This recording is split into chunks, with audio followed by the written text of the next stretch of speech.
મિત્રો, મારી યુટ્યુબ ચેનલમાં તમારું હાર્દિક સ્વાગત છે. આજે આપણે કેપિટલ ગેઇન્સની અંદર જે મિલકતના પ્રકાર જોયા એમ મૂડી નફાના પ્રકાર પણ જોવાના છે. મિલકતોના પ્રકારની જેમ જ મૂડી નફાના પ્રકાર છે, એમાં કોઈ ફેરફાર નથી. બરાબર છે? તો મૂડી નફો બે પ્રકારનો છે. ટૂંકા ગાળાનો શોર્ટ ટાઈમ કેપિટલ ગેન્સ અને લાંબા ગાળાનો મૂડી નફો લોંગ ટાઈમ કેપિટલ ગેન્સ, એમ બે પ્રકારના છે. તો ટૂંકા ગાળાના મૂડી નફાને શું કહેવામાં આવે? તો કોઈ પણ મૂડી મિલકત ખરીદ્યા કે પ્રાપ્ત કર્યા પછી વધુમાં વધુ 36 માસ માટે ફેરબદલી કરતા 36 માસ માટે ફેરબદલી ધારણ કરી હોય. અપવાદ છે કે નાણાકીય મિલકતો માટે 12 માસ અને નહીં નોંધાયેલ શેર અને જમીન મકાન માટે 24 માસ એવાની જો ફેરબદલી કરી હોય તો તેનાથી મળતો લાભ કે ખોટ ટૂંકા ગાળાનો મૂડી નફો કે મૂડી ખોટ કહેવાય છે. એટલે કે ટૂંકા ગાળાની મિલકતને વેચી હોય અને એનાથી જે થતો હોય મૂડી નફો કે લાભ, એને મૂડી નફો કહેવામાં આવે છે. ટૂંકા ગાળાની મિલકતની પણ આ જ વ્યાખ્યા છે. ટૂંકા ગાળાની મિલકત વેચો કે તેથી થતો નફો કે ખોટ, એ ટૂંકા ગાળાનો નફો કે ખોટ કહેવાય. અને લાંબા ગાળાની મિલકતને વેચો તેથી થતો નફો કે ખોટ, એ લાંબા ગાળાનો મૂડી નફો કહેવાય. બસ ટૂંકમાં એ જ કરવાનું છે. લાંબા ગાળાનો મૂડી નફો એટલે કોઈ પણ મૂડી મિલકતો ખરીદ્યા કે પ્રાપ્ત કર્યા પછી 36 માસથી વધુ હોય લાંબા ગાળા માટે. એમાં અપવાદ છે કે નાની મિલકતો 12 માસ અને જમીન મકાન 24 માસ. બરાબર છે? એની જો ફેરબદલી કરી હોય ને એના પહેલાં ધારણ કરેલો હોય કેટલા 36 માસ પાછું 36 માસથી વધુ સમય માટે ધારણ કરેલી હોય અને એ વેચીએ તો એનાથી મળતો નફો કે ખોટ મિત્રો એને લાંબા ગાળાનો મૂડી નફો કહેવામાં આવે છે. હવે આપણે જોઈએ તો કે ભાઈ ફેરબદલી વેલિડ ક્યારે ન ગણાય, કયા વ્યવહાર એવા છે કે ફેરબદલી ના ગણાય? તો મિત્રો એવા 24-25 વ્યવહારો એવા છે જે ફેરબદલી ગણાય એમ નથી. આમ તો જનરલ રીતે જોવા જઈએ તો એક કંપનીનું બીજી કંપનીમાં રૂપાંતર, એક ભાગીદારી પેઢીનું બીજી ભાગીદારી પેઢીમાં રૂપાંતર, એક વિદેશી કંપનીનું બીજી કંપનીમાં રૂપાંતર અને એનાથી નવી થયેલી પેઢીને જે અપાતી હોય મિલકત, શેર, ડિબેન્ચર, એ બધામાં નફો મૂડી નફો ગણાતો નથી. એ નફો કરમુક્ત છે, એટલે એને આપણે લાંબા ગાળાનો મૂડી નફો કે ટૂંકા ગાળાનો મૂડી નફો એ રીતે આપણે એને ગણશું નહીં. એટલે જનરલી આ રીતે છે. બધા નિયમ એ જ કહે છે, બાકી વસ્તુ અલગ અલગ છે. ટ્રાન્સફર થઈ નવું કોઈ ઊભું થાય એના દ્વારા તમે કંઈક કરો, નવી શેર કે નવો મિલકત તમે નવી થયેલી પેઢીને કે કંપનીને કે સંસ્થાને કે કોઈ પણ એકાકી પેઢી હોય એવીને આપો તો એ વ્યવહાર ફેરબદલીનો ગણાતો નથી. આમાં કલમ નંબર 46 અને 47 હેઠળ જે બે મિલકતોની હેરફેર બદલી કરવામાં આવી હોય તો એ ટ્રાન્સફર કે ફેરબદલી મૂડી નફો સંપૂર્ણપણે કરમુક્ત હોવાથી એને ફેરબદલી ગણાતી નથી. કારણ કે આવી ટ્રાન્સફરમાં મૂડી નફો સંપૂર્ણ કરમુક્ત છે.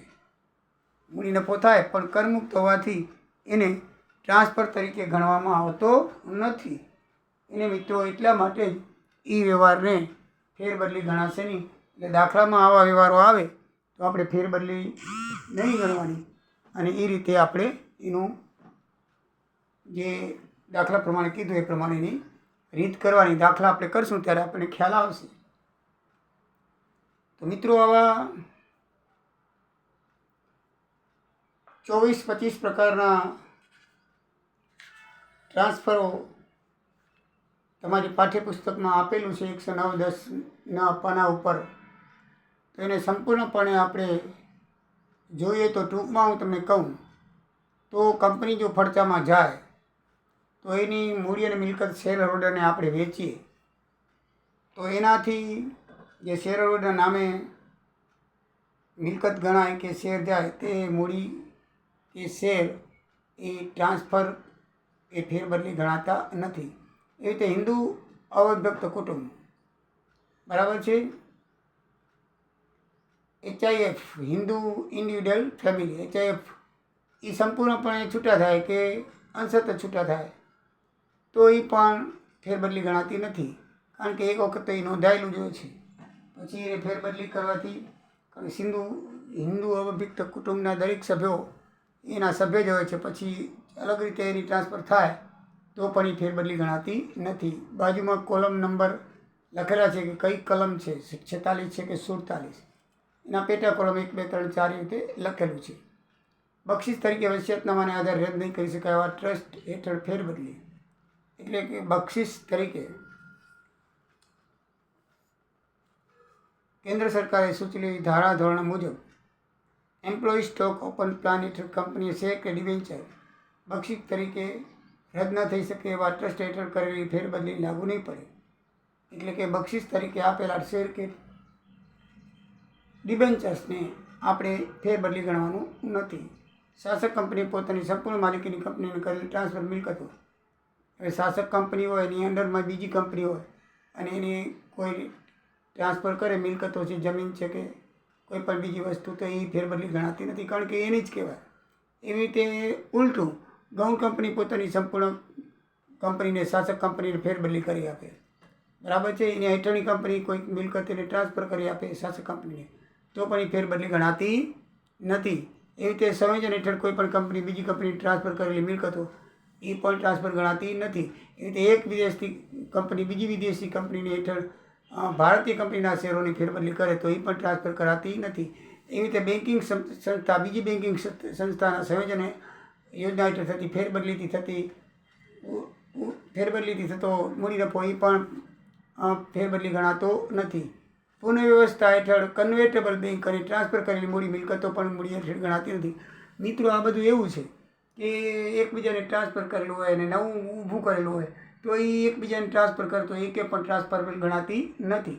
કંપનીથી બીજી કંપની કરો કે બીજી કંપનીમાંથી પેઢીમાં ટ્રાન્સફર કરો કે પેઢીમાંથી એકાકી કંપનીમાં ટ્રાન્સફર કરો, એકાકી કંપનીમાંથી પેઢીને ટ્રાન્સફર કરો, એટલે આવું જે ફેરબદલી થાય છે એ ફેરબદલીનો વ્યવહાર ગણવામાં આવતી નથી. કંઈ પોતાનું હોય છે, એ ફેરબદલી ના કહેવાય. એનાથી લગભગ કંઈક અવેજ મળતું નથી, કારણ કે તમારી કંપની હોય તમારી સબોર્ડિનેટ કંપનીને તમે અવેજ મિલકત ટ્રાન્સફર હોય તો તમારી સબોર્ડિનેટ કંપનીઓને તમે મેઇન કંપનીને આપો કોઈ મિલકત કે કોઈ કાંઈ પણ, બરાબર છે. તો એ પોતાનું જ કહેવાય છે, એટલે ફેરબદલી ગણાતું નથી. ભલે નામ ટ્રાન્સફર થાય તો, કારણ કે એ તો પોતાનું જ ગણાય. એવી રીતે તમે બાપની મિલકત છે બેટાને કે દીકરીને આપીએ તો એ કાંઈ સરકાર ફેરબદલી નથી માગતું. એનું શું કારણ છે, એ એક જ પોતાની જ હોય છે અને એને ફેરબદલી કહેવાતી નથી. એવી રીતે ભારતીય કંપનીના સંયોજન વખતે શેર હોલ્ડરને એક કંપનીના શેરના બદલામાં નવી કંપનીના શેર આપે તો એ મૂડી નફો થાય તો એ પણ ગણાતું નથી. એવી રીતે એક બિનરહીસથી બીજા બિનરહીસને જીડીઆરની સ્થાપના મુજબ, બરાબર છે, જો એ જીડીઆર એટલે ગ્લોબલ ડિપોઝિટરી રિસિપ્ટ, એમાં જો મૂડી મિલકતની ફેરબદલી કરે તો પણ એ ગણાતી નથી. એક રીતે બિનરહીસ દ્વારા અન્ય બિનરહીસ એસએસસીને ભારતીય કંપની દ્વારા પ્રદેશમાં બહાર પાડે ડેરિવેટિવ્સ કે કેન્દ્ર સરકાર નોટિફાઈડ અન્ય જામીનગીરીના સપની મિલકતોની ફેરબદલી એ પણ ફેરબદલી ગણાતી નથી, બરાબર છે. પછી સોવરિજન ગોલ્ડ બોન્ડ સ્કીમ 2015 હેઠળ રિઝર્વ બેંક ઓફ ઇન્ડિયાએ બહાર પાડેલ ગોલ્ડ બોન્ડ્સની પરત ચૂકવણીના રૂપમાં ફેરબદલી. હમણાં 2015ની અંદર 10 વર્ષ પહેલાં ગોલ્ડ બોન્ડ બહાર પાડેલા છે, બેંક અને પોસ્ટ ઓફિસમાંથી મળે છે, પણ જ્યારે તમે એને ચૂકવણી લેવા જાઓ ત્યારે તમને ફેરબદલી કરો કોઈના નામે તો એ ફેરબદલી ગણાતી નથી. ગોલ્ડ બોન્ડ એવા છે કે આમ આપણે સોનું લઈને રાખીએ તો સોનું ચોરાઈ જવાની ભય રહે છે, બરાબર છે, અથવા ખોવાઈ જવાની ભય રહે છે. જ્યારે ગોલ્ડ બોન્ડ એ શું છે કે તમે અત્યારે હાલ જે સોનાનો ભાવ હોય ને એ જ ભાવ તમારે પોસ્ટ ઓફિસ કે બેંકમાંથી એક સર્ટિફિકેટ બોન્ડ લેવાનું હોય છે, અને એ બોન્ડ પછી તમે જ્યારે બદલાવો હોય ત્યારે, મીન્સ કે એના પૈસા લેવા હોય ત્યારે, જ્યારે એ સોનાનો ભાવ હાલતો હોય ઓછો હોય તો ઓછો ને વધારે તો વધે, એ ભાવે તમે એને વટાવી શકો છો, એને કહેવાય ગોલ્ડ બોન્ડ. દાખલા તરીકે અત્યારના સિઝનમાં જોઈએ કે આજથી 10 વર્ષ પહેલાં જેને ગોલ્ડ બોન્ડ લીધેલા હશે, 10 વર્ષ ત્યાં જાય 2015માં એ 2025 ચાલે તો અત્યારે ઘણો નફો થશે. 2015ની અંદર સોનાનો ભાવ લગભગ 40-50 હજાર રૂપિયા હતો ને અત્યારે 80-90 હજાર રૂપિયા થઈ ગયો છે. 40-50 તો 35 હતો 2015માં, બરાબર છે, ખૂબ ઓછો હતો. અત્યારે લગભગ ડબલ જેવા થઈ ગયા છે. 10 વર્ષમાં ડબલ પૈસા થઈ જાય. એટલે જેની પાસે બોન્ડ હશે વટાવે તો ડબલ પૈસા મળે. આને કહેવાય છે ગોલ્ડ બોન્ડ. એ ગોલ્ડ બોન્ડનું તમે પૈસા લેવા જાઓ અને તમે એને પરત ચૂકવણી વખતે એટલે કે મીન્સ કે લેતી વખતે જો ફેરબદલી કોઈને કરી આપો તમારા દીકરા કે દીકરી, તો એને ફેરબદલી વ્યવહાર ગણાતો નથી. કારણ કે એમાં તમને ફાયદો મુનાફો થતો નથી. તમારું હોય છે અને તમને ટ્રાન્સફર થાય છે. 1.370 પહેલાં ભારતમાં ખેતીવાડીમાં જમીન ફેરબદલી થયેલ નફો 1.370 પહેલાં ખેતીવાડીમાં જમીન ફેરબદલી થયેલ નફો પહેલાં. અત્યારે તો ફેરબદલી નફો એ મૂડી નફો ગણાતો પણ ટેક્સ ફ્રી છે. 1.370 પહેલાં ટેક્સ ફ્રી નહોતો. એટલે એ આપણે જમીન ફેરબદલીથી થયેલ નફો એને ફેરબદલી નહીં કહેવામાં. ત્યારે ટેક્સ ફ્રી હતો, અત્યારે ટેક્સ ફ્રી નથી. હવે બદલી ગયું છે. જમીન વેચશો તો તમને મૂડી નફો થાય એ તમારે કરપાત્ર છે. એ રીતે સરકારી university, national museum, art gallery વગેરે તરફથી કલાત્મક, સ્થાપત્ય કે વૈજ્ઞાનિક ચીજોની ફેરબદલી કરવામાં આવે તો એ ફેરબદલી થતો નફો એ પણ ફેરબદલી ગણાય. કન્વર્ટેબલ ડિબેન્ચરનું શેરનું ડિબેન્ચરમાં રૂપાંતર થાય તો એનાથી થતો નફો એ પણ ફેરબદલી ગણાય. ડિબેન્ચરને તમે શેરમાં ફેરવો, શેરને તમે ડિબેન્ચરમાં ફેરવો તો એ ફેરબદલીથી નફો થાય એ પણ ફેરબદલી ગણાતી નથી. બરાબર છે. પછી સિક ઇન્ડસ્ટ્રીયલ કંપની સ્પેશિયલ પ્રોવિઝન એટલે કે માંદી કંપનીઓ હોય, માંદી કંપનીને તમે હેઠળ સ્વીકારો. બરાબર છે. ઔદ્યોગિક કંપનીઓ તેની જમીન ફેરબદલી કરો તો માંદી કંપનીનું સંચાલન તેના કામદારોની સહકારી મંડળી દ્વારા થતું હોય તો એ તબદીલી ટ્રાન્સફર ગણાશે નહીં. તમે એને દત્તક હેઠળ લો છો, એની જે મિલકતો ટ્રાન્સફર થશે એ ફેરબદલી ગણાશે નહીં. પછી માન્ય સ્ટોક એક્સચેન્જ દ્વારા શેરોની ફેરબદલી થાય. સ્ટોક એક્સચેન્જ પોતે જ શેરોની ફેરબદલી કરે તો એ ફેરબદલી નહીં ગણાય. ખાનગી કંપની એકાકી કંપની પેઢીમાં અને એકાકી પેઢી ખાનગીમાં રૂપાંતર કરે તો મિલકતનું રૂપાંતર ફેરબદલી ગણાતું નથી. જામીનગીરી ઉછીને આપવા એજન્ટ થતી ટ્રાન્સફર. આપણે જામીનગીરી ઉછીને આપવામાં આવે એ યોજના હેઠળ વ્યવહાર પણ ટ્રાન્સફર ગણાતા નથી. કેન્દ્ર સરકારે કરેલી યોજના રિવર્સ મોર્ગેજના વ્યવહારમાં મોર્ગેજ કરવું એટલે કે હસ્તાંતરણ કરવું.